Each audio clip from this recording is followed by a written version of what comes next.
Hey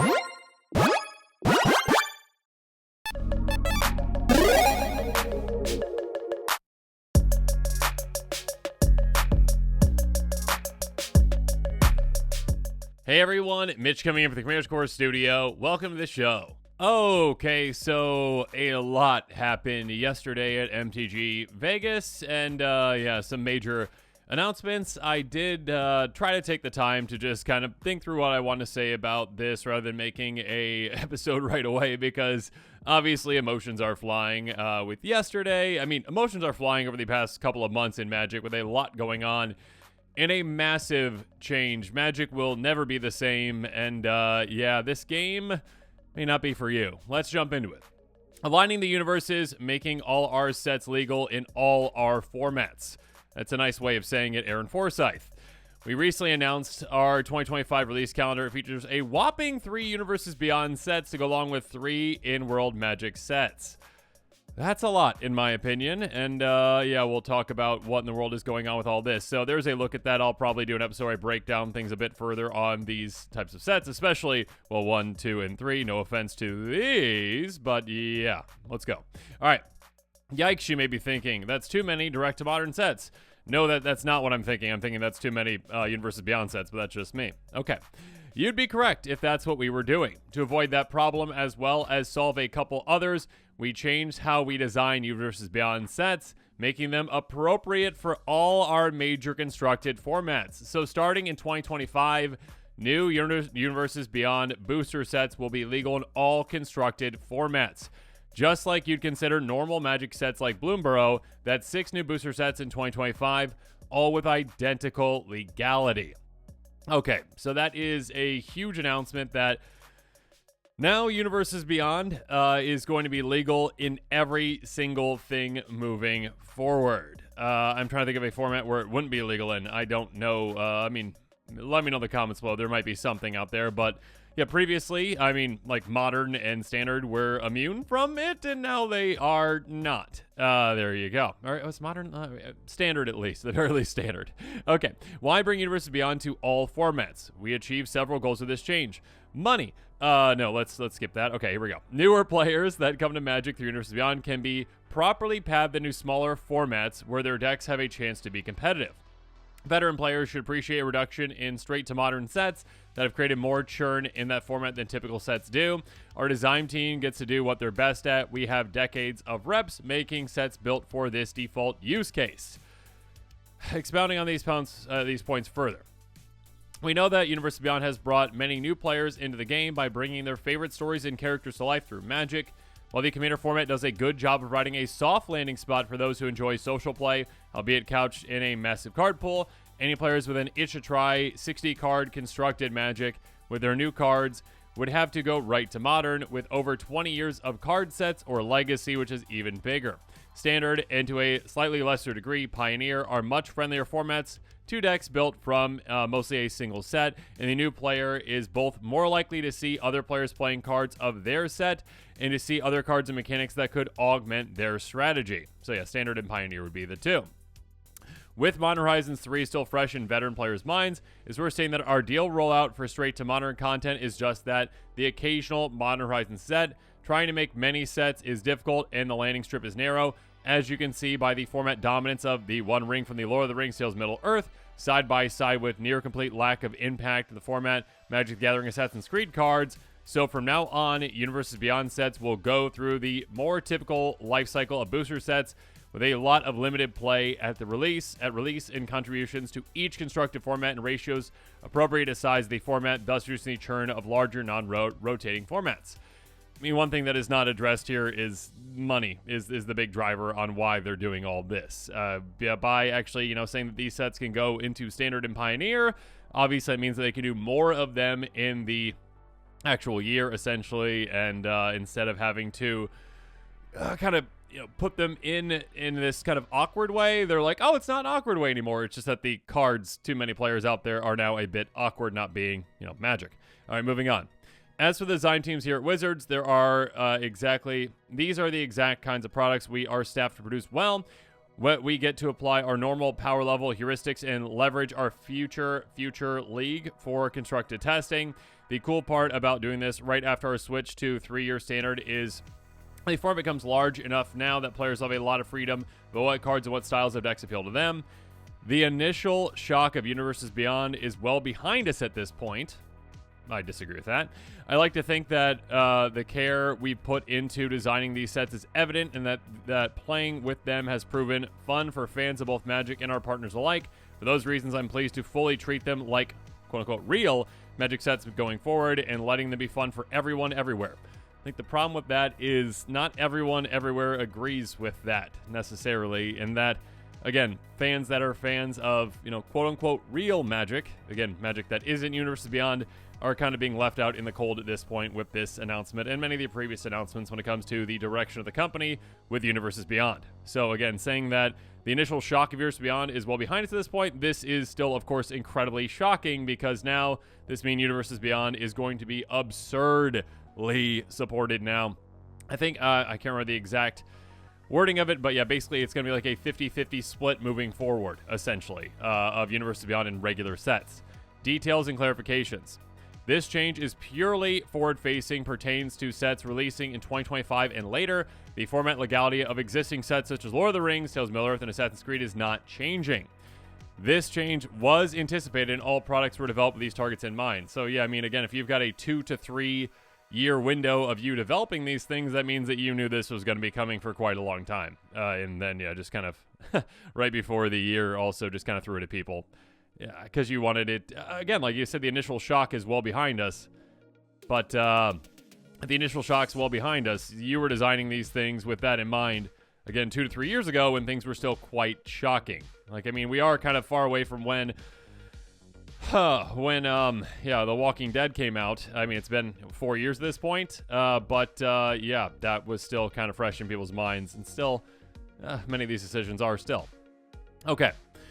Although the main content of these boost releases will be legal in formats, they will contain products like Commander decks and cards like Special Guest that are not part of the main sets and will be eternal legal, i.e. legal in only Commander, Legacy, and Vintage for new Commander and or Jumpstart content, or whenever cards are otherwise legal for reprint content. This matches the structure of recent sets like Duskborn, House of Horror, and Bloom Burrow. Standard rotation in 2025 will occur with the release of Edge of Eternities. Okay. Standard rotation changes 2027. Let me clarify one recent announcement. They're unrelated Universes Beyond. While 2025 standard rotation will happen at the expected time as mentioned above, recently stated that we'll be moving the time of the annual standard rotation to coincide with the first set of the calendar year starting in 2027. There'll be no rotation in 2026 as we gear up for this change. Standard will continue to encompass 3 years worth of sets. Oh my goodness, the new model, that's a lot.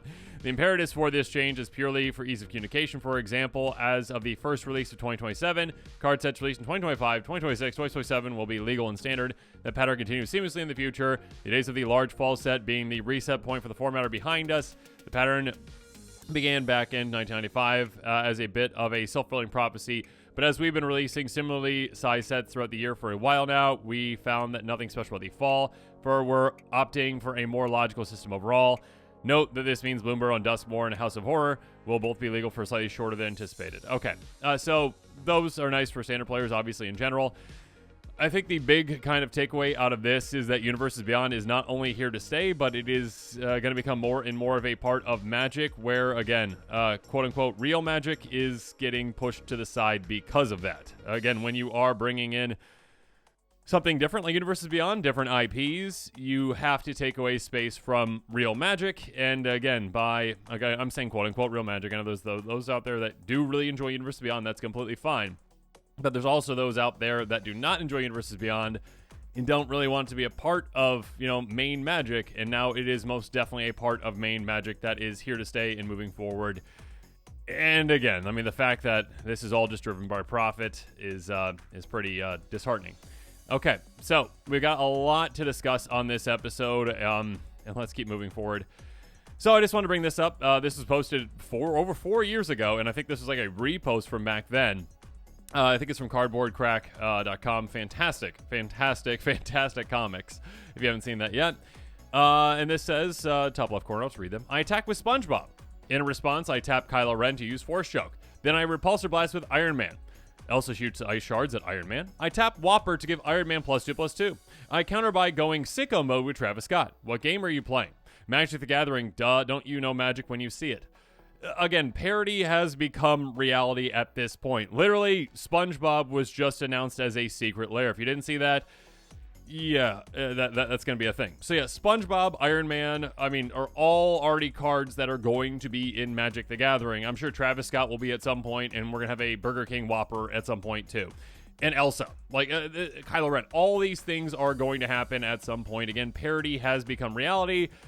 And again, the joke of, not being identify a game of Magic because of all of these other IPs in it is, again, a sad realization that this is exactly where we are at, when that was kind of like the joke back in the day, when like Walking Dead came around. It's like, okay, well, this is now in Magic apparently.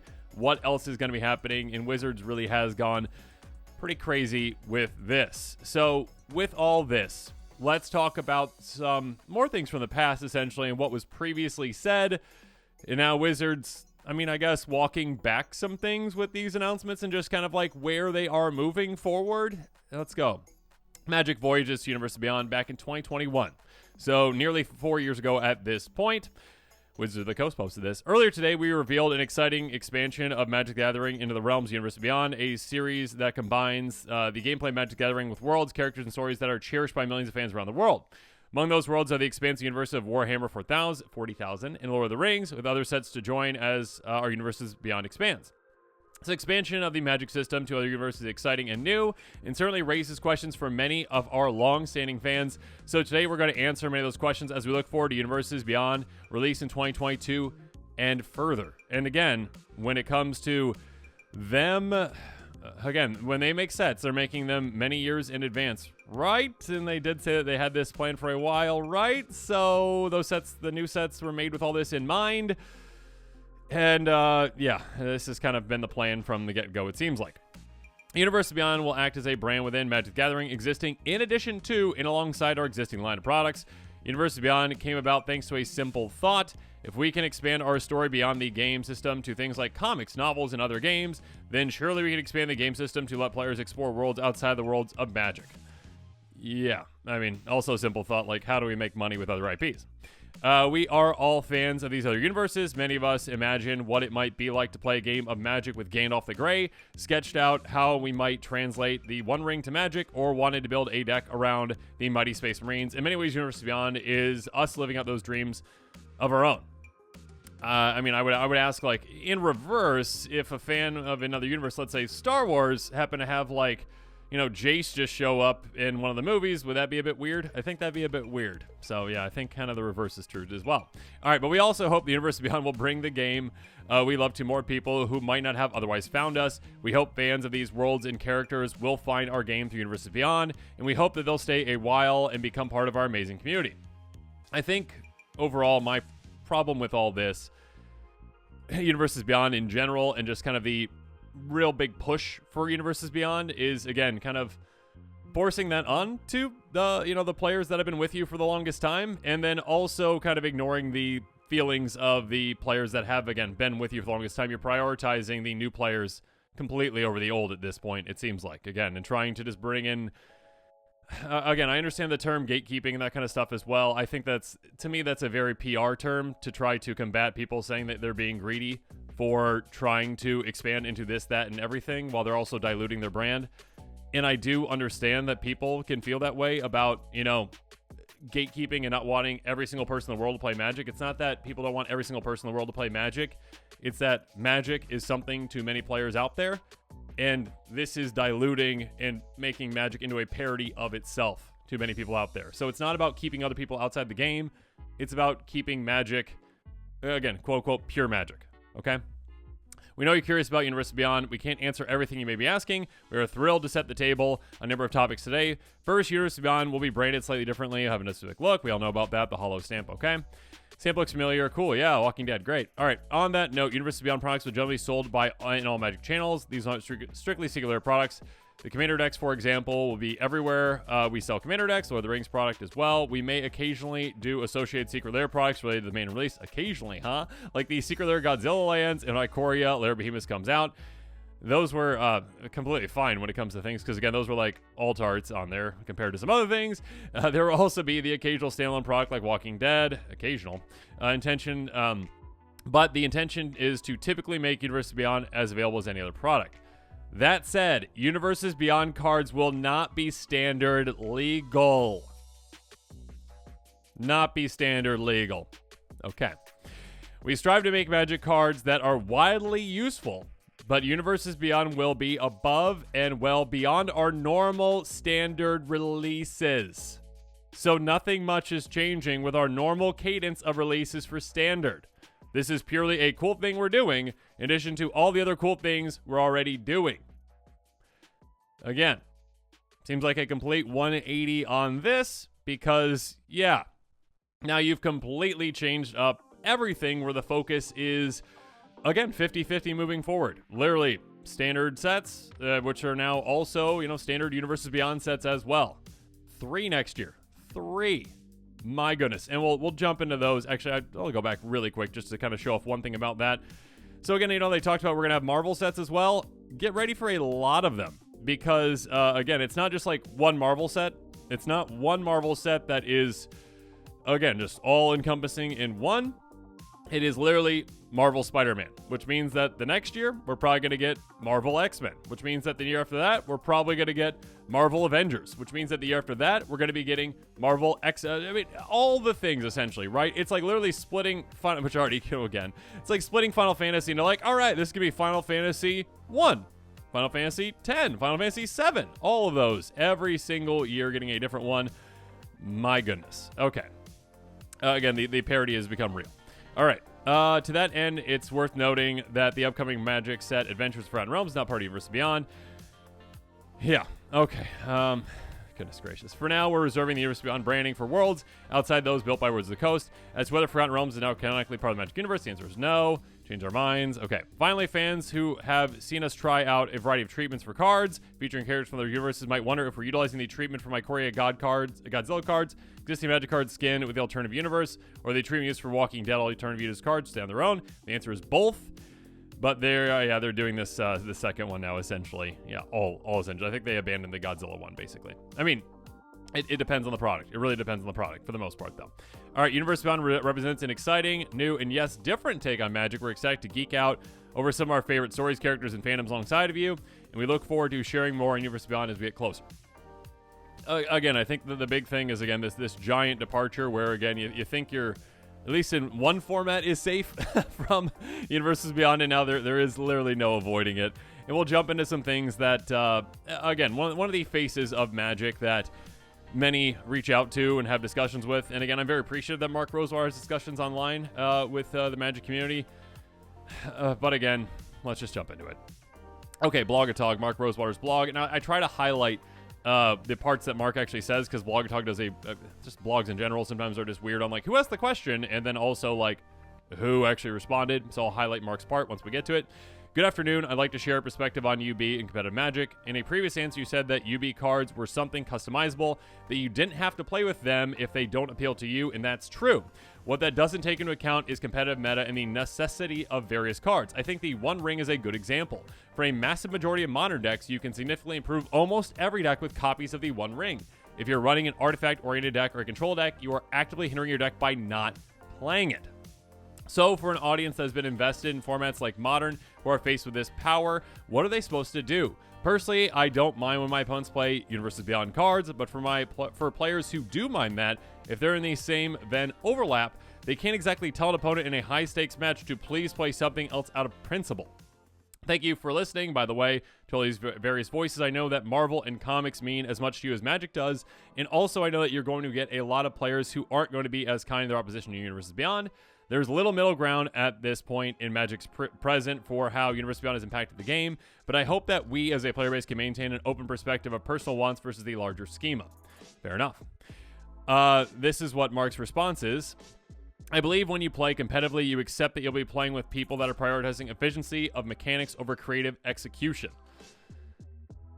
Okay, so I mean, that is, it's a very PR response where, again, like literally just saying like, you know, you're not allowing people to avoid this if they want to, essentially. And again, like literally, you now can't. You cannot, if you are playing Modern, if you're playing Standard, if you're playing those types of formats, you literally now cannot avoid Universes Beyond at all. So again, if you want to play, again, quote unquote, real Magic, again, not outside of Magic IP, you literally cannot at this point. There are no bastions for those players out there that do not want to play with Universes Beyond cards because they don't consider them to be real Magic cards. That's just kind of the fact. So again, saying like this is kind of a cold response, I feel like. It's like, you know what? You just need to play, except that, you're going to be playing with these cards because you just need to basically pretend that the card isn't the card. Like, like, okay, like your SpongeBob card that's, dominating tournaments right now, you just kind of got to ignore that SpongeBob's on the card. Like, it's kind of basically what the response is. You just got to prioritize the mechanic and just get rid of the creativity of it, essentially. You have to just ignore the flavor of it, which is a reason many people get into Magic. That's why I got into Magic, was just the visuals were so cool for Magic. I absolutely love the flavor of it. And the mechanics were amazing as well. It's a combination of both. I think just trying to literally say that, you should prioritize efficiency of mechanics over the creative execution is just completely saying like, okay, so the art doesn't matter? Like, just the art and just the feeling of Magic matters a ton to the game and to the success of the game and to the enjoyment of people in the game. And just like ignoring that completely, I think is... It's very cold, and it's just not a I'm not saying it's not an honest response, but I would love to hear Mark's opinion on this from a couple years ago, before Universe Beyond was an actual thing, and the thoughts of what would happen, if would Magic ever get to this point. All right. Here's another one from Blogger Talk. Regarding Universe Beyond, and again, I'll highlight Mark's part for everyone. Regarding Universe Beyond, I just want to say as politely as I can that Wizards does not seem to have a lot of public empathy for people who are unhappy with this move. I agree. I would have no problem if there were some way to opt out, a la the Godzilla skins. But as someone who plays only Commander, there isn't, unless I want to turn away everyone who comes to my table with a Warhammer deck. I don't want to exclude anyone, and I don't want to play against outside IP cards. What am I supposed to do? All right, this is Mark's response. I'll keep highlighting when we get there. I am empathetic. Whenever we announce anything, I'm often the focal point of player response because of my role as spokesperson. I hear the pain the Universe Beyond announcement has caused many players. As head designer, one of my main goals is making players happy, so hearing that actions we're taking are making some players unhappy is something I very much care about. It's not something I take lightly. Here's my problem. I can't make something for players who want it and not make it for the players who want to play a format that includes all the cards but don't want to play against it. Those two things contradict one another. But wait, I'm sure some of you are saying, there are two ways we can do that. Let's walk through these two suggestions. First, as you mentioned above, is the alternative skin option that we use with the Godzilla cards, where every card has an alternative Magic version. That option both isn't practical if we're making any more than a handful of cards. Having to make alternative Magic equivalent is not an insignificant amount of work, especially when we're talking about an entire product, and it doesn't prevent the my opponent is playing another IP against me issue that you're stressing is so important to you. Second is the alternative option border that we did with the My Little Pony that worked with My Little Pony because the cards were designed to be silver bordered. That is, they didn't work within the constraints of the black bordered rules. The reason is to isolate them. Is easy to do because they don't work like normal. It's a lot harder to make cards that mechanically work within the normal constraints of the game and just say, nope, you can't use them. That would just make a host of players, one our data number says is a much larger group, unhappy. Our philosophy as the people who make the game is that we create cards that we think players will enjoy, and not every player has to enjoy every card, and let the players sort out what they want to play with. When we get the tension of some players would like this and some players do not like this, we lean towards making it because players have the agency to choose how they play. This is one of the challenging things in the most popular format using all these cards. There are consequences of having access to everything, and one of them is the person you're playing against has access to everything, even things you don't like. So we are empathetic. But that doesn't mean necessarily that there's practical things we can do to address the issue. Again, when it comes to like making it because players have the agency to choose how they play. Now, again, if you were saying that like if you want to play Standard, you want to play Pioneer, but you don't want to play against Universe Beyond, you're out of luck. You just are out of luck. And this post is from, I should say, 2021. So this is from back a little while ago. And again, yeah, it's, again, I understand where Mark's coming from. And I understand, again, it's a tough spot to be, the quote-unquote spokesperson for Wizards when it comes to these kind of things because there's a lot of different opinions flying around.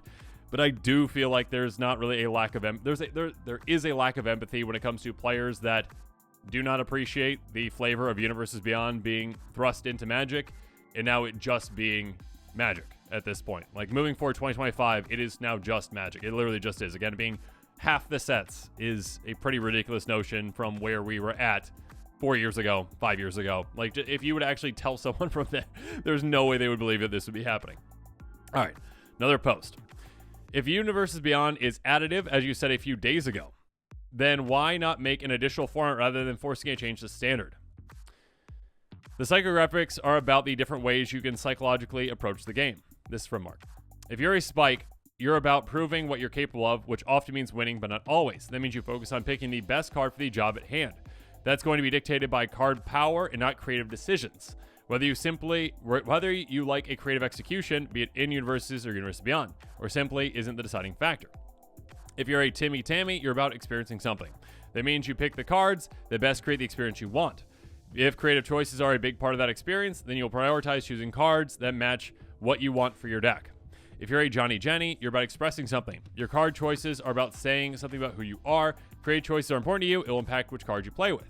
The issue about mixing in Multiverse and Universe Beyond cards is only forced for the Spikes, because they're the one psychographic that has to make a choice regardless of creative execution of the card. I want to, first of all, just disagree with this premise right here, number one. Okay, again, like, it is still, like, for the issue about mixing Universe and Universe Beyond cards only forced for Spikes. It's forced for everyone at this point. It really is. Again, like, if you're a Timmy Tammy or a Johnny Jenny or a Spike and you play Commander, you're going to be playing against Universes Beyond cards. Like, that's just a fact. If you go to an LGS, there's going to be players Universes Beyond cards. So it is forced on everyone. It just is forced on everyone for it to be part of the game, number one. Number two, yeah, you are forcing Spikes now, with it being, the most powerful card, potentially being Universes Beyond. You are forcing that. So you're still forcing it. You're not giving a choice there. For the Timmy Tammy, Johnny Jenny players, if Universes Beyond cards dilute your experience, make other card choices, don't play with them. Again, like I'm saying right here, if it dilutes your experience, make other card choices. Your experience includes choices from other players. Your experiences includes the cards that other players play. That is still part of your game. It's not just your deck that is playing, it is all other players that are playing. So again, saying that the Universes Beyond cards is only forced on Spikes, I think is a bit disingenuous, because it is forced on everyone at this point, because everyone now has to deal with these cards. And again, it's especially forced on Spikes when it comes to, again, like was mentioned with Modern, like, you have to play the One Ring. You literally have to play the One Ring. All right. That's what I say about cards being additive. You can add them to your deck if they enhance your experience. If they lessen your experience, don't add them. Agreed. But again, it lessens my experience potentially if I'm playing against them. That's the argument from players as well. So there's no controlling what other players play, essentially, when it comes to that. And again, when it comes to Standard, you don't have that option now. The big question is what matters most to you. If you're choosing a card because it will increase your win rate, then you're making a spiky decision, and that's fine, but it means you prioritize mechanics over flavor. Sure, that doesn't mean that Spikes can't have an opinion that they want to play with quote-unquote real Magic cards versus Universes Beyond cards. Like, that, this is just completely negating their thought process on enjoying Magic for the flavor of Magic and saying that Spikes don't enjoy the flavor of Magic, essentially. That is basically what you were saying. That they have to prioritize mechanics. You still should like playing this game, even though it is no longer the game that you remember, because now it's got SpongeBob in it. But you know what, Spike? Suck it up and go play SpongeBob, because SpongeBob is dominating the meta right now, okay? My core message is you, the player, have total power over what you play. You pick the format you play, you pick who you play with, and you pick the cards in your deck. Again, this is now where you have the power what you play. You don't have the power against what other people play, number one. Yes, and again, that is true, and that's something you sign up for with any format, you know, when it comes to things like Commander. Yeah, again, if you are a Johnny Jenny, Timmy Tammy, Spike, it doesn't matter. Even if you don't put Universes Beyond cards in your deck, Universes Beyond cards are going to be part of the experience because other players will be playing them, and that's their choice. That being said, again, now you are limiting the formats, in fact, eliminating almost all formats, essentially, that players can play where they don't run into quote-unquote non-real Magic cards, Universes Beyond cards. Again, literally, you pick the format, but now you have no choice to avoid them. Again, if you were enjoying Standard, you don't have that option anymore of avoiding Universes Beyond. If you've been enjoying Modern for a little while now with the One Ring, you haven't been able to avoid that at all. The issue isn't Universes Beyond. Some people don't like the cuteness of Bloomborough, or the modernity of Duskmorn, or the famous characters in cowboy hats approach to Outlaw of Thunder Junction. If you want to make spiky decisions, then you play the card regardless of your personal opinion on the creative choices of the card. I think, again, it's a bit disingenuous to compare, again, in-universe magic that the people at Wizards created that is part of Magic lore to Universes Beyond and say that's like the same thing, that someone doesn't like Bloomborough versus someone doesn't like Marvel Spider-Man. Those are two very different things. I think, again, it's disingenuous to say that they're the same, basically. Yeah. Okay, keep going. Maybe you're playing a card with a cutesy name you don't enjoy, or a piece of art that's not your style, or flavor text that you find groan-worthy. That's the decision you make when you build your deck and you choose what to prioritize. Everyone has a different line of what creativity is acceptable, and it's human nature to want to believe that your line is the line. I don't disagree that, again, everyone has a different approach to this, but literally you're forcing something onto everyone at this point. Like, you definitely are. And to just completely ignore and say, like, like players shouldn't have an issue with this, essentially, is wrong. It's just wrong. I've been doing this for a long time. Every line we cross is somebody's line, but Magic at its core is about pushing boundaries and trying new things. It's one of the defining qualities of the game. Sure, but now at this point, it's really not Magic. Like, again, when you have this parody becoming true, essentially, again, a joke about, like, oh, this, like, about what isn't Magic. Again, what game are you playing? Magic the Gathering. How do you not know Magic when you see it? It's no longer Magic at that point. Like, it literally is no longer Magic. It is all these other IPs just using Magic's system, essentially, is what it is. It's just all these other IPs doing the exact same thing. It is just ridiculous. It is just ridiculous. My message is you can choose your own line. Magic adaptability allows you to play with what makes the game most fun for you. You can choose not to cross your own line, but does require you to prioritize that line over spiky decisions. So again, you're saying that Spikes literally don't have a choice. If they want to play competitive format like Standard, Modern, you don't have a choice at all. And again, in Commander, in formats where you have a choice over what cards go in your deck completely, absolutely, and you don't have to make spiky decisions, again, completely fine for you, but other players can still choose to play those cards, and it might take away from your experience as well with someone else playing SpongeBob on the other side of the table. Look, we're going to keep adding things to the game that players demonstrate they enjoy, whether that be mechanical or creative. It's the defining quality of the game's growth over the last 31 years. I mean, the defining quality of the game's growth is, at this point, just literally focused on money. It just is like, you know what? Oh, that sold? Oh, that sold? Oh, okay, we need to do that again. It's not surprising. It is surprising, but it's not surprising that we're here again after hearing that Lord of the Rings was the best-selling set of all time, essentially, right? And then the CEO and everyone else being like, oh my gosh, now we need to do that more. We need to do that more. I mean, not a direct quote, obviously, but still. We need to do those things more because those are selling so well. It is a money-driven decision. It's not something that is for, they couldn't say this is for the integrity of the game, all right? It is not something that, yeah. And by the way, the data strongly shows players enjoy Universes Beyond. All the people that made Lord of the Rings, the most popular set of all time, are just as much Magic players as those who never purchased it. I don't disagree, but again, when it comes to the prioritization over getting new players into the game versus, again, just the Magic players that have been around for a long time and have supported Wizards of the Coast and Magic for a long, long time, you are prioritizing new player acquisition, even if it's a fly-by-night person, someone who literally comes in the game just for that set and then leaves. You're prioritizing profits versus the feeling and flavor of Magic, and you are not empathetic to people who don't want Universes Beyond in the game really at all. And why not make an initial format? Because the data says there isn't a large enough audience to support it. If there was, we'd make it. We're very influenced by the desires of the players. I mean, again, if you're saying that all the people that made it, like players strongly enjoy Universes Beyond, great, okay. Make a format for them. Just Universes Beyond cards. There you go. All right. So yeah, wouldn't the data show there's enough people? All right. Our goal, as it has always been, is to make the best game in the world. We iterate, you give feedback, we adapt, lather, rinse, repeat. Again, the best game in the world. We'll get to another reference, another example here in just a little bit where, again, like the hubris comes before the fall, right? Essentially. One of the big lessons I've gotten designing Magic is that it's going to adapt based on the totality of desires of players. Enough players like something and the game starts adapting to it. it doesn't mean it's the best for the game when a lot of players are buying something. Just because you've got people purchasing something does not mean it's best for the game. How many players out there, how many people out there bought Pokemon cards as a kid but never played them? Anyone else? Like, comment below if you ever did that. Like, I was a kid who I collected some Pokemon cards for a little bit and I never played the game. Should that be taken into account in my priorities on which cards I liked or that kind of stuff versus the players who actually played the game and enjoyed it versus, things moving forward? It's different. It is just simply different with someone. It's just simply different. Okay. Adaptation is not always what I personally would choose, but over the years I've come to realize the adaptation is not the choice of any one person, but the totality of the player base is the thing that makes Magic a game unlike any other. Disagree. It's a living, breathing entity that's constantly becoming what its players want it to be, and that's pretty cool. I disagree with that as well. Okay, here we go. Mark Rosewater, this is kind of one of infamous tweets from a little while, or from, this is 2020, a while back. This is on a different kind of topic, but still, it really hits home.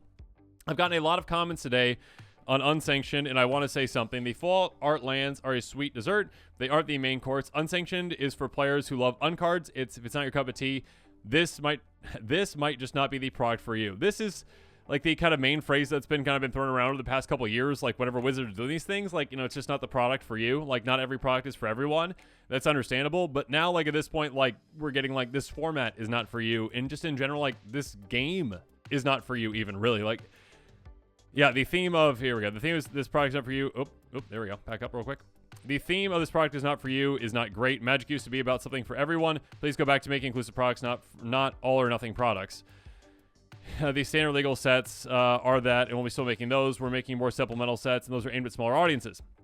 Okay, so that seems like the exact opposite of where we're at now again. The standard legal sets are that, and we're still making those, but making more supplemental sets are aimed at smaller audiences. Again, these Universe Beyond sets have now expanded outside of that, right? It is not now that. It is completely different than that.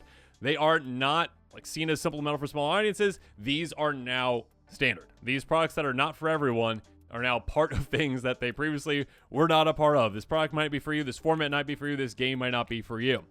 All right. Next up. This is actually kind of a fun trivia question for anyone out there. There you go. If you didn't know where the term jumping the shark or to jump the shark came from, this is actually where it came from. The idiom jumping the shark or jump the shark is a term that is used to argue that a creative work or entity has reached a point in which it has exhausted its core intent and is introducing new ideas that are discordant with or an extreme exaggeration of its original purpose. The phrase was coined in 1985 by radio personality John Hine in response to a 1977 episode from the 5th season of the American sitcom Happy Days, in which the character of Fonzie, Henry Winkler, jumps over a large live shark on water skis. So again, something that's not part of that at all and just completely off the rails. Again, what is this? Reached a point which has exhausted its core intent, introducing new ideas that are discordant with or an extreme exaggeration of its original purpose. That is exactly where we are at with Magic. Magic has jumped the shark. We really have. Where, again, those at Wizards that are saying no, this is just what players want. Goodness gracious. This is literally where we are at this point, where it's just become, again, it's become a parody of itself. It has literally become a parody of itself, where we have people joking back in the day again about SpongeBob, Kylo Ren, Iron Man, Whoppers, Travis Scott, all these things, someone being confused that what game is this person playing? It's got all these weird things in it. It's Magic the Gathering, of course. Magic has become a parody of itself at this point, where it's almost unrecognizable with the way things are moving forward. It really is. And Magic truly has, and again, fun trivia out there. There you go. Jumped the shark at this point. So there you go. Again, and it didn't go so well for Happy Days after that. We might know. I mean, for everyone who knows about Happy Days. I actually never watched that show. So there you go. It's before my time. Regardless, one more thing I want to point out. An article from Hipsters of the Coast a little while ago about diluting the brand. This is from 2019. 2019. Here we go. Diluting the brand. Growth is not merely a means of avoiding stagnation. Expansion can increase the size of Magic's pie. A larger team can make targeted products to niche audiences, netting Magic more business and making customers happier. However, increased quantity of content can come at the expense of quality, especially in the transition period. Subpar content can tarnish a brand as a whole and result in a smaller pie and wasted resources. Magic has plenty has tested plenty of waters this year between Secret Lair, Brawl decks, Collector Edition, and Collector Boosters, but let's instead focus on the fascinating discussions Mark Rosewater's had regarding Mystery Booster playtest cards. The playtest cards seem charming. Their effects we never see printed. They're in jokes about GDS3 and Domain, and they all have simple artwork like, look at me, I'm the DC. They're not real Magic cards since they're not legal in any format, except they are real Magic cards. They are produced by Magic, come in Magic Boosters alongside Magic cards, represent Magic's brand as much as Jace the Mind Sculptor does. Most players likely won't see the distinction between them, uncards, HasCon cards, and the silliest art from Secret Lair, but the playtest cards lack Wizard stamp of approval. They've never playtested, don't resemble premium products, took far less effort than anything else Magic products, and aren't guaranteed by Wizards to be fun to play with. They are intentionally lower quality products, but they are nonetheless lower quality products. That is incredibly dangerous thing for a company to do unless it has perfect marketing. Again, kind of to point out with this, just they're not real Magic cards. Again, like they, where's the thing about Jace in here? But basically, yeah, like they're just as much as Jace. They represent Magic's brand just as much as Jace the Mind Sculptor does. That statement, again, this was about something different. This was about like those playtest cards. It still really rings true today, though, where, again, now these Universes Beyond cards are literally representing Magic's brand at the exact same rate. Again, 50-50 next year. When it comes to Universes Beyond, it's representing Magic just as much as, again, an iconic Magic character like Jace the Mind Sculptor does. Yeah. As Magic continues to innovate, experiment, and broaden both its target audience and product lines, it runs the risk of changing too much, too fast, and sacrificing quality for quantity. It certainly happened with Magic's story. Arguments can be made that Mythic Invitationals, playtest cards, Mythic Edition, and Standard all suffered from damaging drastic changes. That in the hopes to make more products for more people, Magic's flagship products instead stopped being for them. Again, literally just Magic's products stopped being for them. That is a major thing right now where, again, literally, again, your core audience, those that have been with you for the longest time, you're stopping making Magic for what has made Magic. You are now making Magic for completely profit. It's completely profit driven at this point. And I think to say anything outside of that, again, when you are responding as a Word of the Coast representative, if you're not mentioning profit as the main driver for these decisions, you're being disingenuous. Like I think you're being disingenuous when it comes to that kind of stuff. Again, the parody that Magic is these days, and the lack of empathy for players that don't want Magic to become SpongeBob, Iron Man, Kylo Ren, Travis Scott, Whoppers, Elsa. It's just so strange and so disheartening for where we are at right now, where Magic used to be, and just, the sheer terror of things moving forward. Again, looking right back at this. Again, Marvel Spider-Man. Not just Marvel in general, Marvel Spider-Man. We are going to be getting a new Marvel set every single year. It's going to be, I mean, maybe it's every other year, but still, like, literally just leaving it that open where they're just doing Spider-Man. Again, get ready for all the other Marvel products moving forward. And again, maybe they break up the Avengers. Maybe it's literally not even the Avengers set moving forward after that. Maybe it is literally Marvel Hulk, Marvel Captain America, Marvel Iron Man. It is just literally all separate entities, essentially, versus, putting everything together in one so you can just get rid of it and be done with it. No, they want to milk everything as much as they can, and they are going to. Oh, goodness. So, yeah, again, there is literally no hiding from Universes Beyond at this point.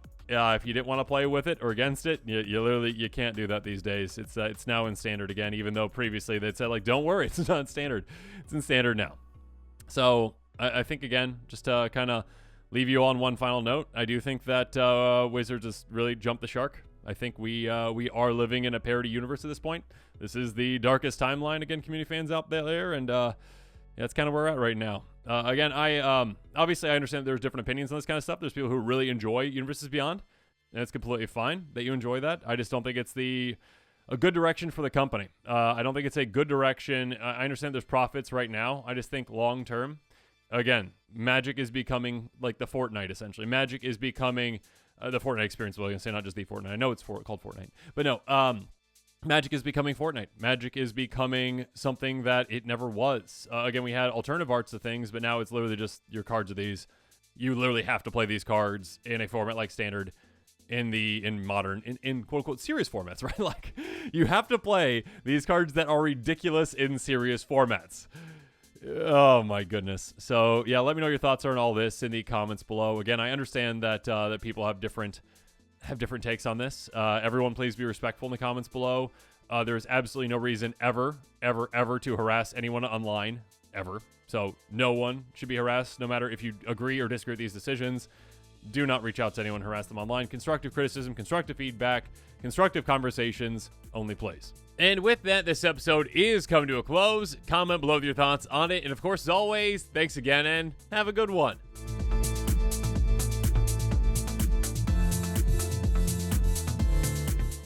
This show and episodes like this one are possible thanks to viewers like you. If you're looking for an easy way to help support this show, make sure that you like, share, and subscribe. Also, hit that bell notification icon so you don't miss any new episodes. You can also go check out our playmats and other merchandise at thecommandersquarters.com. We also have a ton of brand new t-shirt designs in stock, so make sure you check out those as well. Another easy way to support this show is with our TCG Player affiliate links. So whether you're buying a deck or individual cards, you can use this general link right here or one in the description. And the final way that you can support this show is by supporting us directly by becoming a patron. There are many benefits to being a patron, and I truly couldn't do this without all their support.